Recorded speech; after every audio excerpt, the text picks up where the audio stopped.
Coppia rientra a Trieste dalla Colombia affetta dalla dengue. Domani sera la disinfestazione mirata nel rione di Sant'Anna. 19enne tunisino accoltellato al braccio nel pomeriggio in piazza Oberdan dopo una lite con un coetaneo albanese. Aggressore in fuga, indagano i carabinieri. Infortunio sul lavoro in un cantiere edile nel centro di Gorizia. Operaio elitrasportato d'urgenza all'ospedale di Cattinara. Lavori a Barcola, 6 topolini ormai al completo e fruibili dai bagnanti, ma mancano i bagnini per la gestione della stagione estiva. Collegamento ferroviario diretto fra il Molo Settimo e la stazione di Campomarzio, affidati i lavori che prevedono il nuovo tunnel e l'abbattimento del ponte ad Arco. Trieste Monfalcone via mare, fino al 30 settembre il collegamento garantito dal Delfino Verde con 1 ora e mezza di tempo di percorrenza. Dopo ultimo, in arrivo domenica 9 il concerto di Max Pezzali, già venduti 23.000 biglietti, si va verso il sold out allo Stadio Rocco di Trieste.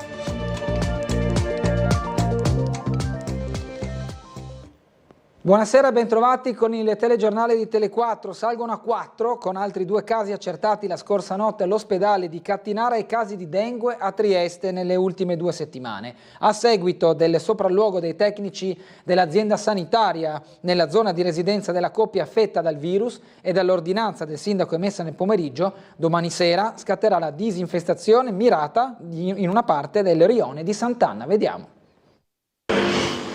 Altri 2 casi di dengue a Trieste. Il ricovero di una coppia rientrata a Trieste dalla Colombia all'ospedale di Cattinara ha fatto salire a 4 i casi nelle ultime 2 settimane nel capoluogo giuliano. Quelli precedenti riguardavano una 13enne ricoverata al Burlo e un uomo adulto, anche lui rientrato dall'estero. Sono stati rilevati altri 2 casi di dengue, non sono autoctoni, quindi non c'è pericolo per la popolazione in generale, perché si tratta di una coppia in rientro dalla Colombia che ha manifestato sintomi febbrili, quindi sono acceduti in pronto soccorso, sono stati fatti gli esami e è stata quindi rilevata la presenza di questa malattia infettiva. Il Dipartimento di Prevenzione ha già informato il Comune, il Sindaco, la Regione. Ecco, si tratta quindi di italiani che sono rientrati da questo viaggio all'estero? Sì, in realtà è una coppia, è un compagno e una compagna, e la signora è italo-colombiana e il marito italiano, e quindi erano in Colombia, sono rientrati con i sintomi. I tecnici di Asugi hanno già effettuato il sopralluogo nella zona di residenza delle persone affette dal virus nel rione di Sant'Anna, un monitoraggio che ha evidenziato la presenza di zanzare anche nelle aree cimiteriali limitrofe. Ecco perché, a seguito dell'ordinanza del sindaco, a partire dalle 19 di domani, 5 giugno, nel raggio di 200 metri dall'abitazione dei contagiati, verrà effettuato il trattamento larvicida e a seguire dalle 21:30 quello adulticida. L'intervento avverrà in un'area circoscritta fra via Costalunga e via dell'Istria e le limitrofe Fonte Oppia, Caldana, Naldini e Bazzarini. Sì, si tratta di una procedura di profilassi, quindi disinfestazione dell'area circostante. Ripeto, non c'è un link epidemiologico, cioè questa malattia, questa infezione non è stata presa in Trieste in loco, ma appunto all'estero in Colombia. Di origine virale, la dengue è trasmessa agli esseri umani dalle punture di zanzare che hanno a loro volta appunto una persona infetta. Non si ha quindi contagio diretto tra persone. Il virus circola nel sangue del malato per 2-7 giorni ed è in questo periodo che la zanzara può prelevarlo e trasmetterlo ad altri. Da poco è anche disponibile un vaccino indicato per i viaggiatori che si recano in zone endemiche per la dengue. Ancora notizie, in questo caso cronaca, rissa fra 2 giovani culminata con un accoltellamento. Ad avere la peggio un 19enne tunisino che ha preso le difese della propria ragazza ed ha subito una ferita a un braccio. L'aggressore, un 19enne albanese, è fuggito prima dell'arrivo delle forze dell'ordine. Vediamo. Ancora un fatto di sangue in pieno centro a Trieste. Un 19enne tunisino è stato accoltellato da un coetaneo al termine di una lite scoppiata all'esterno di un locale in piazza Oberdan, a 2 passi dal capolinea del tram di Opicina. Le cause non sono ancora chiare, ma sarebbero riconducibili a futili motivi. Forse qualche commento di troppo via social alla ragazza del giovane aggredito, presente questo pomeriggio durante l'aggressione. I fatti sono avvenuti poco dopo le 16:30. Il tunisino avrebbe preso le difese della ragazza, oggetto di commenti e attenzioni non gradite ribadite da parte dell'aggressore che, secondo le prime informazioni, sarebbe un 19enne albanese. La lite sarebbe scoppiata in pochi istanti, prima con il lancio di alcuni sgabelli di un locale, quindi con il fendente del ragazzo albanese che ha ferito a un braccio l'altro 19enne, il quale ha provato a difendersi proprio con uno sgabello. Per fortuna non sarebbe in gravi condizioni. Poi la fuga in direzione stazione, dove sarebbe stato notato da alcuni passanti mentre procedeva a passo spedito ancora sporco di sangue, quindi la segnalazione del ragazzo nei pressi di via Udine, avvalorate dalle tracce di sangue notate sul marciapiede. Sul posto, oltre il 118, anche carabinieri e polizia di Stato che indagano sulla vicenda, dai contorni ancora poco chiari. Sembra difatti che i due si conoscessero almeno sommariamente, visto che i commenti che avrebbero innescato il tutto sarebbero stati pubblicati su una stories su Instagram, ma anche su questo si attende conferma dalle autorità. Grave incidente sul lavoro oggi a Gorizia. Nel primo pomeriggio un trentenne è scivolato in uno scavo di un cantiere nel centro del capoluogo esontino. Sul posto i vigili del fuoco e i carabinieri di Gorizia, oltre ai sanitari del 118 che in ambulanza hanno condotto in codice giallo l'uomo presso l'elipiazzola dell'ospedale di Gorizia. A stretto giro però il trentenne è stato elitrasportato in codice rosso all'ospedale di Cattinara, probabilmente per l'aggravarsi delle sue condizioni. Nonostante la gravità delle ferite riportate, l'uomo non sarebbe in pericolo di vita. Non molto distante, sulla strada regionale 354, un uomo di 57 anni è rimasto gravemente ferito in un incidente stradale avvenuto nel primo pomeriggio sulla strada della Mainizza, tra Gorizia e Lucinico. Il sinistro ha coinvolto un furgone e la moto guidata dal 57enne, portato d'urgenza all'ospedale di Udine, in codice rosso, con un grave trauma all'arto inferiore. Una donna di 80 anni è stata trasportata in condizioni non gravi al pronto soccorso dell'ospedale di Cattinara dopo essere stata investita in via Piccardi. L'incidente è avvenuto nel primo pomeriggio di oggi. Dopo l'impatto l'80enne è stata sbalzata per circa 2 metri e ha riportato un trauma cranico e uno agli arti inferiori. La donna, soccorsa dai sanitari del 118 intervenuti con ambulanza e automedica, anche lei non sarebbe per fortuna in pericolo di vita. Sul posto erano anche presenti i carabinieri. Proseguono i lavori a Barcola per garantire la stagione balneare, completati 6 topolini su 10 fruibili al 100%, ma anche tutte le terrazze, fruibili solo in parte, in arrivo anche dei bagni chimici, prossimi a partire gli interventi per la pavimentazione del lungomare Benedetto Croce. Attenzione però, a oggi mancano i bagnini, senza i quali è altamente sconsigliato fare il bagno. Abbiamo attivato l'appalto di salvamento. L'impresa sta cercando i bagnini, che al momento è difficile trovarli, ma entro una settimana avremo anche i bagnini. Bagnini cercasi. Il comune di Trieste in questi giorni è alla ricerca dei guardaspiaggia, senza i quali l'avvio ufficiale della stagione balneare barcolana non può prendere il via. Il dato emerge dalla commissione consigliare odierna, richiesta dalla consigliera del Movimento 5 Stelle Alessandra Ricchetti, momento utile per fare il punto sui lavori del litorale. Attenzione. È vero, la Capitaneria di Porto ha richiesto un numero superiore di bagnini per i topolini, ma non è coperta tutta la parte del CEDAS e la parte dei topolini al bivio. Io ho assistito più volte a mancamenti che avrebbero richiesto, per esempio, la presenza di un aiuto, un defibrillatore, e non ci sono stati. Questo è un qualcosa su cui intendo sollecitare e essere presente. Se per lungomare Benedetto Croce l'assessore al territorio Michele Babuda era predisposto il completamento in via definitiva della pavimentazione dei cosiddetti cubetti, dopo aver lavorato incessantemente per il ripristino dei giochi per i bambini e i sentieri della pineta ed è prossimo a far partire il ripristino delle piattaforme del bivio, sul fronte topolini l'assessore Elisa Lodi conferma la fruizione dei primi 3 e degli ultimi 2, nulla da fare invece per quelli centrali. Dall'1 al 3, il 3 sarà completato entro giugno con la rampa disabili, quindi attiva, l'ex CEDAS, e dopo i topolini 8, 9 e 10. Sono stati lavori importanti da 800.000 euro. Le parti centrali dei topolini invece rimarrà purtroppo interdetta, i danni sono talmente pesanti e gravi che dovranno essere oggetto quindi di un altro appalto di 2 milioni di euro che partirà entro fine estate. Tutte le terrazze saranno comunque agibili, tutti i 10 topolini, e dal 12 giugno verranno sistemati dei bagni chimici in modo tale da supplire all'assenza dei bagni che riguardano i topolini ovviamente che sono rimasti chiusi. Un aggiornamento, come detto, richiesto dall'opposizione. Da un lato soddisfatta per alcune attività svolte anche guardando il domani, dall'altro però perplessa per questioni rimaste in sospeso. Dalla pineta fino al bivio il Comune, anche grazie ai soldi della Regione, ha investito molto per ripristinare la situazione della bagnazione. Adesso è folle non pensare a ripristinare quelle che erano le dighe che 30 anni fa venivano posizionate a tutela del lungomare. Sono stati affidati i lavori per l'importante opera di collegamento diretto fra la ferrovia del Molo VII del porto di Trieste e la stazione di Campomarzio, intervento strategico che consentirà di aumentare la capacità ferroviaria dello scalo. Sentiamo Marco Stabile.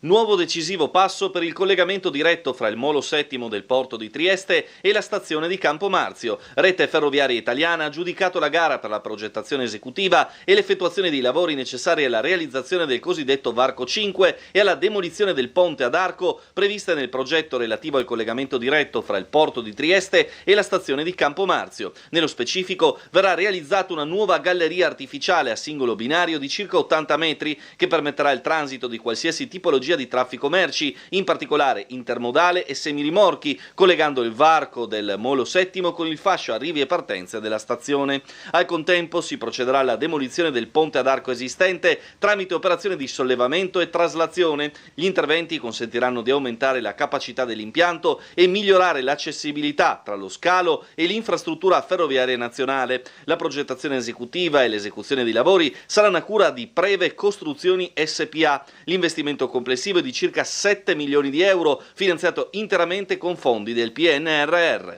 Un'opera che permetterà di raggiungere l'obiettivo che RFI e Autorità Portuale si sono date per il 2026, portare la capacità potenziale del porto dagli odierni 12-13.000 treni l'anno a 25.000.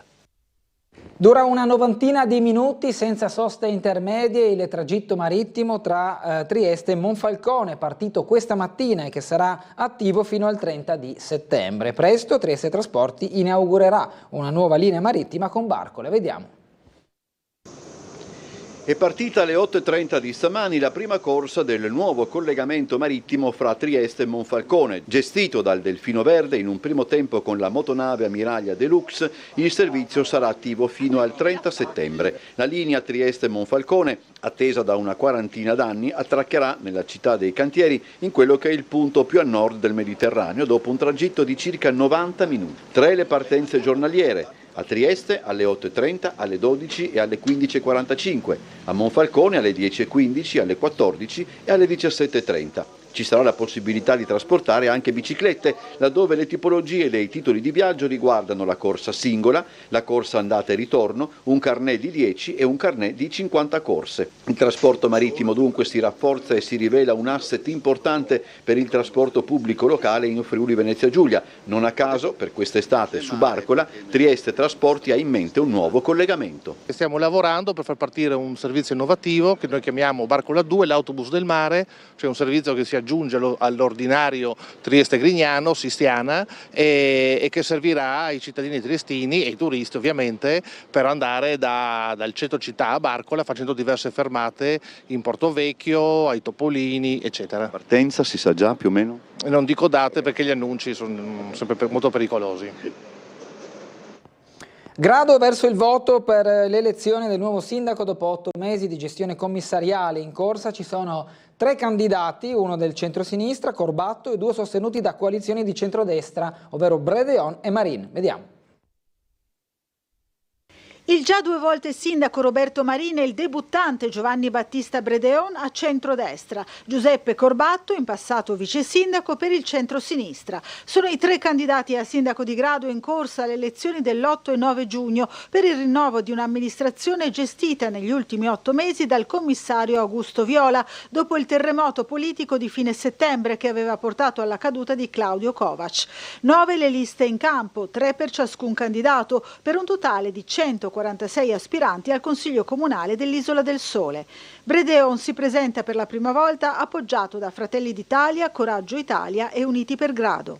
Lo spopolamento che è derivante anche dal fatto che il mercato immobiliare ormai è inaccessibile per i giovani e per le famiglie è uno dei nostri punti cardine, che è quello di poter dare ai gradesi delle case che rispondano alle loro esigenze. Giuseppe Corbatto 30 anni fa era vice sindaco di una giunta a trazione leghista, oggi guida la coalizione di centrosinistra formata da Grado Democratica, Lista Corbatto e Grado Futura. Scelgo Grado per una duplice valenza.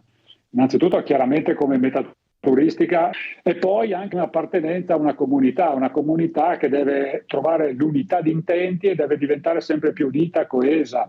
Vanta lunga esperienza politica Roberto Marin, già per 2 volte sindaco di Grado, consigliere regionale e presidente della Grado Impianti Turistici, oggi sostenuto dall'altra alleanza di centrodestra con Forza Italia, Lega e Lista Marin. Però Grado può essere e può diventare uno di quei luoghi non solo per i nostri gradesi, non solo per i nostri figli, ma uno di quei luoghi meta dove puoi venire e dove puoi desiderare di costruire una tua famiglia.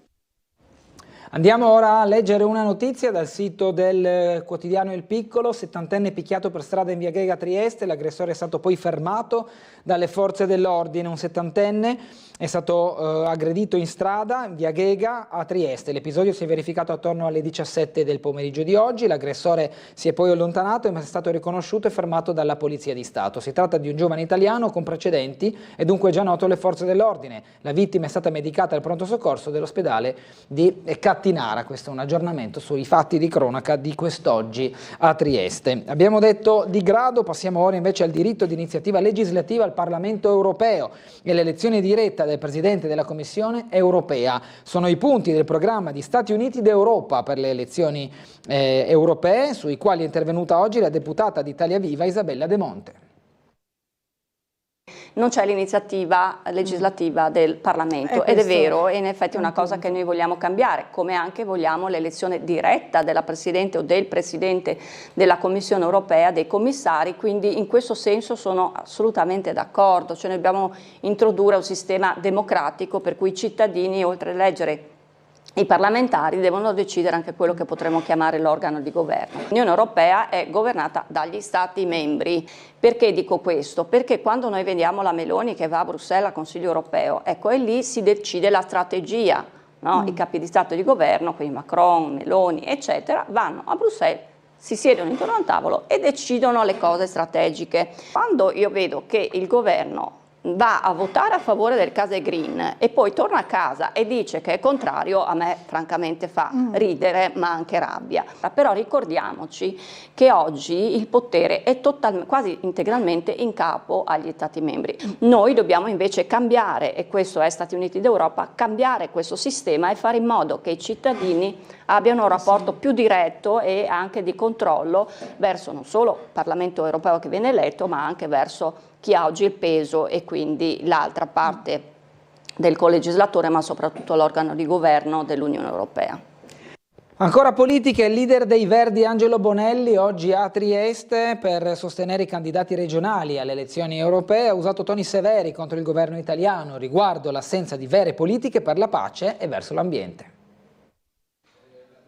Quello di Angelo Bonelli, capogruppo dei Verdi alla Camera dei Deputati, è un duro attacco politico alla Presidente del Consiglio Giorgia Meloni, al premier israeliano Netanyahu, alla NATO, alle politiche di un'Europa che, a sua detta, in larga parte fornisce armi e poco sta facendo per favorire la pace, nulla invece sull'emergenza climatica. Il leader dei Verdi era oggi a Trieste, nel rush finale prima del voto dell'8 e 9 giugno, quando si rinnoverà il Parlamento europeo. Non abbiamo più tempo da perdere, la crisi climatica sta mettendo in discussione il futuro delle generazioni che verranno, e c'è bisogno di giustizia sociale e giustizia ambientale, e poi sono necessarie politiche per la pace, perché questa guerra sta trasformando la nostra economia in un'economia di guerra, sottraendo risorse a investimenti importanti come la sanità pubblica, il trasporto pubblico, la scuola e l'istruzione. Seduto fra due candidati alle europee, Bonelli ha poi guardato a Trieste, all'esigenza di riprendere in mano le peculiarità di questo territorio, che con il porto e con le sue risorse naturali può e deve far di più per la sostenibilità, soprattutto in chiave energetica. Noi pensiamo che questo sia un territorio che deve recuperare quelle che sono le sue peculiarità, insomma, e dal punto di vista delle politiche energetiche arrivare a una transizione che dica stop all'uso di centrali a gas, di uso di fonti fossili per arrivare ai rinnovabili, ma fare anche in modo che questo porto sia anche un porto demilitarizzato. Ora ci fermiamo per un po' di pubblicità, ritorneremo con altri servizi.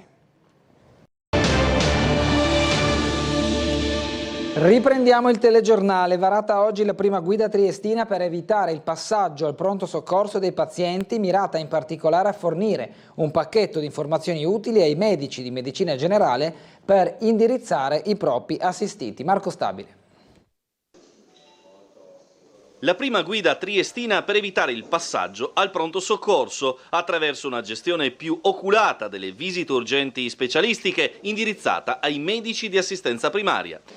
L'obiettivo più importante è quello di avere dei percorsi che erano già in atto, ma averne conoscenza con dei numeri di reperibilità in modo tale da poter garantire ai nostri pazienti gli accessi urgenti senza doverli mandare in pronto soccorso. Sono tutti percorsi che c'erano già, che noi abbiamo sostanzialmente messo in un vademecum e che ci danno una grossa possibilità di lavoro di questo tipo. Il vademecum ai percorsi sanitari più appropriati si basa sulle più moderne evidenze scientifiche e sulle potenzialità delle strutture nell'attuale organizzazione di Asugi e nasce proprio con l'obiettivo di migliorare l'assistenza ai cittadini in caso di urgenza medica, come ad esempio un'emorragia all'occhio, un ascesso da incidere, un aggravamento della funzione renale. Il paziente non è quindi in pericolo immediato di vita, ma deve essere curato al più presto. Secondo la nuova procedura, dopo essersi recato dal suo medico di medicina generale e ottenuto così un'impegnativa per la visita specialistica urgente, potrà andare direttamente dal medico specialista, oculista, chirurgo, nefrologo, evitando così di recarsi al pronto soccorso. Nasce dall'idea appunto di unire, parlandosi un po' di più, tra la medicina generale, quindi il territorio, e il pronto soccorso. Da una serie di incontri mensili che abbiamo fatto abbiamo visto la necessità di mettere insieme dei percorsi già esistenti in un documento da poi far girare ai colleghi della medicina generale, del territorio, così, affinché riescano a capire i percorsi già esistenti e quindi di fatto il paziente mandarlo direttamente in un ambulatorio dedicato piuttosto di passare per il pronto soccorso. Indubbiamente questi percorsi a cui abbiamo pensato e collaborato con i medici di medicina generale snelliscono abbastanza i percorsi urgenti degli pazienti inviati dai medici curanti in pronto soccorso. Di fatto l'idea nasce da un aspetto molto pratico, perché questi pazienti con in mano un'impegnativa del medico curante per una prestazione specialistica urgente venivano di fatto nel 90% dei casi gestiti dal pronto soccorso e pertanto intasavano, ovvero sovraffogliavano il pronto soccorso in modo del tutto inutile. Questa mattina a Sveglia Trieste abbiamo raccontato il caso di Fausto Del Cielo, impossibilitato a raggiungere un terreno di sua proprietà in seguito agli interventi lungo la tranvia. Nel prossimo intervento c'è un contenzioso che contrappone il signor Fausto Del Cielo al comune di Trieste. Terreno, è il caso di dirlo, di scontro un tratto del percorso del tram di Opicina. Siamo alla fine di via Commerciale, alla fermata di Banne.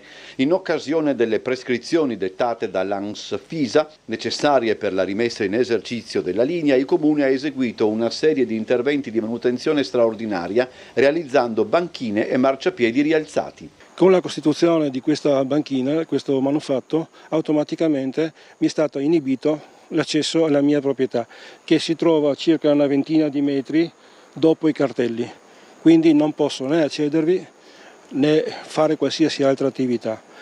La posizione del comune è chiara: Palazzo Sipario non può autorizzare il passaggio lungo la via tranviaria, stanti le norme di sicurezza inderogabili. Secondo il comune, da sopralluoghi effettuati risulta che l'accesso al terreno di Fausto Del Cielo è possibile da via Sottomonte, a valle dei terreni, previa costituzione, anche coattiva se necessario, di servitù di passaggio su terreni confinanti di proprietà privata. Oneri che io non sono interessato a farlo, io transitavo. Siamo transitati qua da centinaia di anni senza nessun problema, adesso di punto in bianco, nel pieno rispetto di tutte le regole a cui bisogna adeguarsi, nulla osta però che io non posso essere privato del diritto di accedere alla mia proprietà.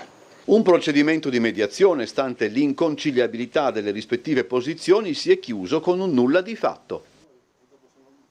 Dopo il concerto di Ultimo cresce l'attesa per l'arrivo di Max Pezzali, che si esibirà nella data 0 del nuovo tour allo Stadio Rocco domenica 9 giugno. Già venduti 23.000 biglietti.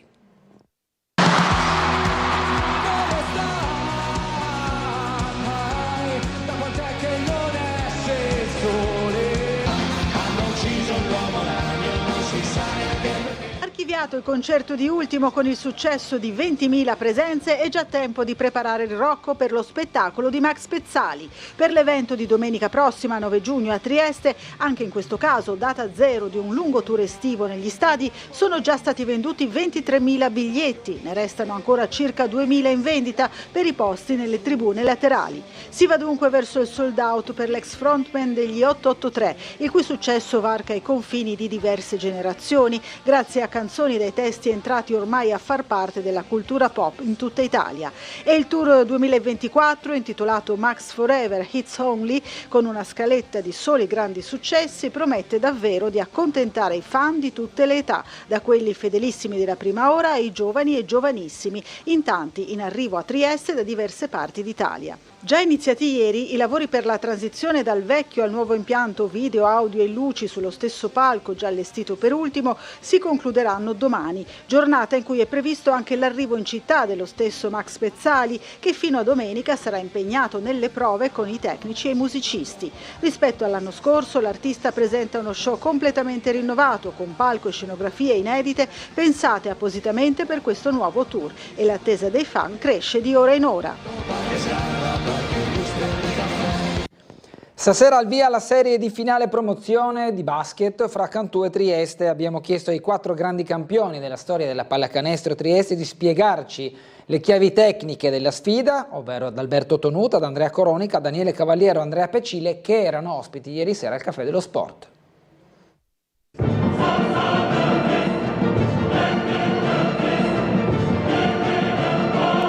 Alberto, dove si vince con Cantù? Cerchiamo di fare il possibile, di giocarcela meglio possibile, perché le occasioni dalla 2 alla 1 sono rarissime. Io vedo un grande ottimismo, ma ripeto, non demoralizziamoci se gara 1 finisce, la perdi di 1 è persa, puoi anche perdere di 20 è persa. Però allora si va a vincere gara 2, perché Trieste può farlo. Coro, anche secondo la tua esperienza di una finale tra l'altro persa, una vinta, quindi comunque 2 finali di A2. È una maratona, non è una partita singola, non è una gara secca, non è una finale di Champions, è un percorso più lungo e bisognerà fare degli aggiustamenti, e secondo me la grande differenza la farà il coaching staff negli aggiustamenti tra una partita e l'altra. È ovvio che arriviamo da 6 bellissimi successi, qualora ci fosse un intoppo iniziale bisogna risistemare il corso nel modo più veloce possibile e ripartire. Quella è la chiave, considerando che il loro frontcourt, quindi tutti i loro esterni, sono molto fisici. Si vince insieme, si vince muovendo la palla, si vince battagliando a rimbalzo e si vince frenando la transizione di Cantù e di Chi. I palloni persi siano pochi e che non vengano trasformati da facili punti in contropiede, perché la roba più facile che ti può succedere in partite di questo genere è recuperare una palla e fare un canestro facile, ti dà fiducia, è chiaro che su tanti tiri, su tanti possessi e su tanti così. E Cantù l'ultima partita Hickey l'ha vinta così. Dico, questo è una cosa che Trieste ha protetto molto bene in tutte queste partite di playoff che ha vinto, e che magari proteggeva meno bene quando le cose non andavano bene. L'ha detto Dani, ma la guerra dei rimbalzi, insomma, Trieste è stata nelle 2 serie onnipresente. A rimbalzo abbiamo distrutto l'altra squadra, quindi anche qualche tiro forzato o precipitato o differente, diciamo, dal talento dell'1 contro 1, veniva protetto dal rimbalzo in attacco dei nostri lunghi, ma anche degli esterni che andavano e li prendevano. È chiaro, se si riesce a fare questo, allora è un gioco che ti può dare occasioni di vittoria. È tutto per questa edizione del nostro telegiornale, tra poco però all'approfondimento delle notizie di attualità con il vice direttore Ferdinando Avarino.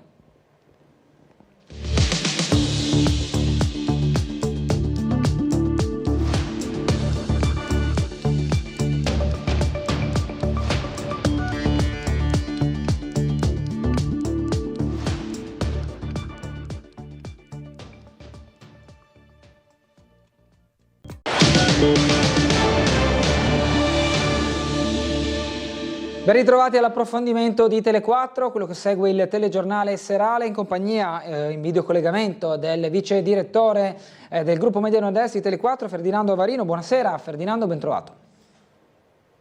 tutti. Dunque, tutte le emittenti del gruppo, ma in particolare TV12, stanno seguendo da vicino la tragedia del Natisone con le ragazze ritrovate, manca ancora il ragazzo che è disperso. Ora diciamo che dal dolore si passa anche all'inchiesta sui soccorsi, quindi diciamo che c'è un'altra strada che in questa intera vicenda molto triste si sta seguendo, proprio quella di come sono andate le cose, no Ferdinando? Sì, perché sai, lo sanno tutti e guarda che è incredibile lo shock che ha creato questo dramma, perché anche l'altro giorno passeggiando a Barcola, a Trieste o in qualche bar del centro, io sentivo tutti discutere, confrontarsi e parlare di questa tragedia.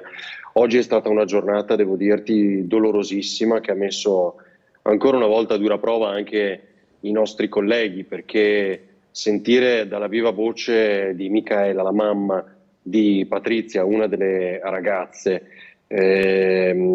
questa tragedia che hanno sulla pelle, lei e il papà e la sorella di Patrizia, sentire dire è morta in diretta, non sono riusciti a salvarla, perché il suo riferimento era a quei video, è stato veramente un momento molto molto toccante. E la seconda cosa che dobbiamo raccontare di questa giornata è quella che citavi tu, cioè il lavoro della Procura, perché il procuratore capo Massimo Lia, oggi procuratore di Udine, ha cercato di spiegare un po' lo stato dell'arte, ed è evidente come in questa fase, per volere dello stesso ministro Musumeci, che ha chiesto chiarimenti immediatamente, bisogna capire come sono andate le cose, per due motivi: uno, per rispondere anche allo stesso appello della mamma di Patrizia, che oggi ai nostri microfoni ha detto dobbiamo imparare perché non accada più, dobbiamo cambiare qualcosa e bisogna capire se qualcosa nei protocolli è andato storto, perché è ovvio che un po' tutti noi ci stiamo domandando come le si poteva salvare lanciando una sola corda, come è possibile che allora sia arrivato un altro elicottero da più lontano e non quello più vicino, però poi bisogna anche comprendere, immaginare che l'elicottero del soccorso sanitario, per quanto sia governato da gente straordinaria che io stesso ho visto atterrare in costiera negli anni per intervenire prima possibile, quindi con delle capacità uniche da questo punto di vista, dobbiamo pensare che sia attrezzato in maniera diversa rispetto magari a un elicottero dei vigili del fuoco, del soccorso, no? Quindi dico anche banalmente al lancio di un salvagente. Ecco. Però insomma sono tutte cose sulle quali noi in questa fase non possiamo entrare, perché poco si conoscono, perché attengono agli investigatori, agli inquirenti e dunque alla procura. Oggi senz'altro, e lo sarà ancor più domani, è il giorno della riflessione, del dolore, e domani alle 16 ci sarà un altro momento in cui un sacerdote cattolico e un ortodosso daranno il saluto insieme a tutta la comunità e i familiari alle due ragazze. Diciamo ancora che si sta cercando ancora Christian, quindi purtroppo ancora di lui non ci sono notizie. Oggi sembrava non un barlume di speranza, perché quella deve restare, ma un dato ulteriore che era quello del ritrovamento di una maglia bianca. Si pensava, si crede, è possibile che possa appartenere lui, ma questo non si sa, ovviamente bisogna attendere, ma sai, con una piena di quel tipo, in un fiume di quel tipo, arriva giù di tutto, e quindi può benissimo non essere la maglia di Christian, di qualcun altro, insomma, e quindi qui ora si aspetta. Ti devo dire una cosa, Bernardo, che ha colpito un po' tutti in queste giornate, come sapete, avendo aperto anche voi dei collegamenti con Omar Costantini, che è costantemente sul posto, lì sul Ponte Romano, Premariacco, al centro nevralgico delle ricerche. L'effetto che ho visto, sentito e percepito anche del calore di migliaia e migliaia di persone che si sono strette tramite le nostre emittenti ai familiari è qualcosa che mi ha ricordato molto da vicino la tragedia dei poliziotti Rotta a De Menego, Trieste. sì, immaginavo. Pierluigi Rotta e Matteo De Menego, cioè quei giorni che ancora ci fanno venire la pelle d'oca quando lo pensiamo, la fiaccolata, la vicinanza, i messaggi tramite Tele4, cioè voi ricordate come si è mosso, c'è stato un movimento di fatto, e così è stato oggi, perché dopo 2 giorni in diretta straordinaria, unica televisione a raccontare questo momento sospeso per tutta la comunità del Friuli, in questo caso, ma non solo, come ho detto prima, ha portato oggi centinaia di persone a voler fare la propria presenza, il saluto alla Camera Ardente di Patrizia e Bianca, e questo è stato un sentimento notevole, devo dirti che ha colpito un po' tutti, e da quello che ho visto e sentito anche i familiari stessi. Certo non riporterà indietro né Patrizia né Bianca, e questo lo sanno molto bene, però è stata una bellissima prova di forza, come quella dei decine e decine di soccorritori che ogni giorno sono al lavoro, anche oggi erano in 80, con la speranza ancora nel cuore di trovare Christian.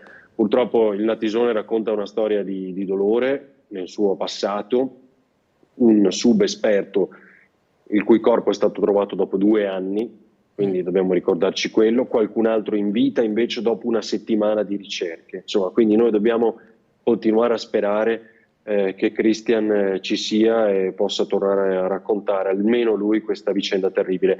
Ti aggiungo solo l'ultima: noi raccontavamo di quel video che ci ha lasciati sconvolti, quello in cui i 3 ragazzi vengono travolti dalla piena, e si vede molto chiaramente come una di quelle teste che ancora emerge dall'acqua faccia tutti gli sforzi possibili per avvicinarsi a un altro dei 3. Noi non sappiamo se sia Patrizia, non sappiamo se sia Christian, che nuota, fa il possibile per raggiungere la sua amica, che immaginiamo possa essere Bianca, che è già sotto acqua perché è l'unica che non sa nuotare. E quindi quando siamo pronti a sputare sentenze dobbiamo immaginare a 3 ragazzi terrorizzati, a 3 ragazzi che si sono uniti in quell'abbraccio, a 3 ragazzi che hanno fatto il possibile magari per cercare di sopravvivere insieme, a 3 ragazzi che si sono visti arrivare all'improvviso un'ondata di piena e che lasciare quell'isolotto non era per loro semplice, perché lo abbiamo mostrato nelle immagini del telegiornale di TV12 ieri, a qualche metro verso la riva si sprofonda nuovamente prima di quella che non è una riva. Ecco, per essere chiaro anche a coloro che dal baretto, dalle tastiere pensano di saper sputare sentenze. Noi non sappiamo neanche come si reagisce davanti al panico, ognuno di noi, e quindi cerchiamo di riflettere un po' di più, ecco, con l'obiettivo per tutti noi che sia un monito, che se ne parli il più possibile, che sia di avvertimento anche per altri ragazzi e non solo, per il futuro.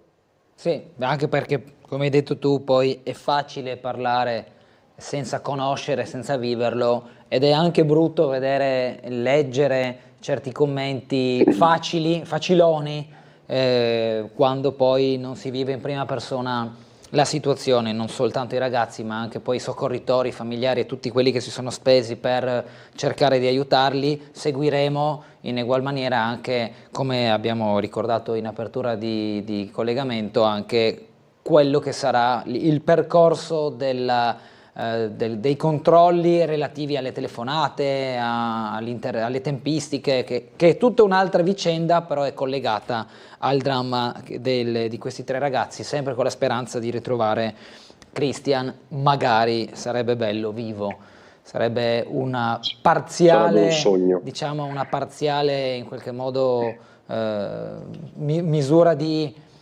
compensamento del dramma della morte delle due ragazze, parziale ovviamente, perché come hai detto tu Ferdinando poco fa, purtroppo le 2 ragazze non torneranno, al netto dell'affetto che è stato dimostrato dalle persone e la vicinanza alle famiglie. In questi ultimi minuti ci spostiamo a Trieste, dove nella giornata di oggi ci sono sono successe un po' di cose. Da un lato una nuova allerta per la diffusione della dengue da parte della SUGI, questo comunicato poi anche rimbalzato dal Comune di Trieste, che procederà domani sera alla disinfestazione, alla sanificazione, non so se il termine è corretto, dell'area che è interessata dal contagio, o meglio da dove sono state partite le segnalazioni del contagio. Dall'altro un ennesimo accoltellamento fra stranieri in centro, ferito non grave un 19enne, e poi infine i topolini, che è tutto altro tenore di argomento, meno cruento o meno di sangue,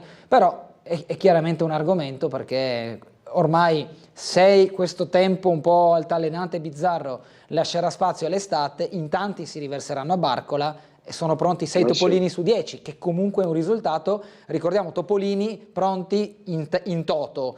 I 4 che diciamo escludiamo dall'essere pronti sono fruibili nella terrazza, non lo sono nella parte sottostante, proprio perché dove ha battuto forte la mareggiata. Questi sono un po' i 3 argomenti principali della giornata di oggi a Trieste. Sì, cosa vuoi, a parte che c'è anche la questione sicurezza, purtroppo ancora una volta, no? Come dicevi, ma il fatto è che sulla dengue la conosciamo, è un tema che ritorna ogni estate, colpisce forse quest'anno un po' di più Trieste, ma mi sembrava che su questo anche lo stesso assessore Riccardi avesse precisato con tempestività come ci sia un vaccino, se non ricordo male, anche, no? Ecco. Si procede alla sanificazione della zona, insomma, speriamo. Il fatto che mi colpisce è che ho visto anche nel servizio come ci sia ancora, nella rapidità della risoluzione del tema topolini parziale, come ricordavi, ci sia un problema che ritorna negli ultimi anni, anche quello della ricerca dei ragazzi o no, dei bagnini, e questo non è un dato trascurabile. Poi Trieste, Barcola, il nostro mare, insomma, quindi tutti lo conosciamo e lo viviamo, alcuni lo fanno 12 mesi all'anno, no? Stoicamente, quindi fanno il bagno sempre, tutti i giorni, tutte le stagioni. Esatto, tutte le stagioni, per chi ha la forza del fisico, anche per questo si fanno il fisico, e quindi voglio dire non c'è il bagnino, però è chiaro che quando c'è un afflusso maggiore di persone bisogna garantire la sicurezza. Ecco, forse un appello dovremmo fare anche ai ragazzi della nostra città, perché servono. C'è sempre, quando ci avviciniamo all'estate, anche un pezzo di Amarcord, no? Di qualcuno che in passato, parlo di un politico, un altro esponente della politica della regione, che in passato ha fatto questo anche di lavoro.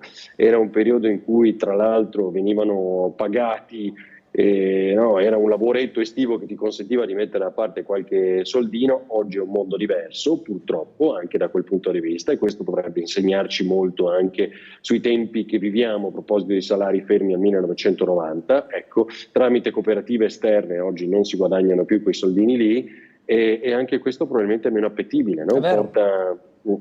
È vero. E quindi, cari miei, è tutto un mondo, mentre in queste europee parliamo molto di politica nazionale più che di politiche europee. Ecco, l'Europa ci chiede alcune cose, noi abbiamo il dovere di abbassare la tassazione sulle nostre buste paga, e abbiamo l'obbligo per gli italiani, cittadini triestini ovviamente, no, perché noi parliamo della città di Trieste, di farli guadagnare tutti noi un po' di più, perché non possiamo avere i salari fermi al 1990 mentre tutti gli altri crescono e con una inflazione che galoppava negli ultimi 24 mesi. Ecco, questo è un dato di fatto, e guarda, tutto ciò poi incide anche sulla piccola storia della ricerca dei bagnini che mancano a Trieste.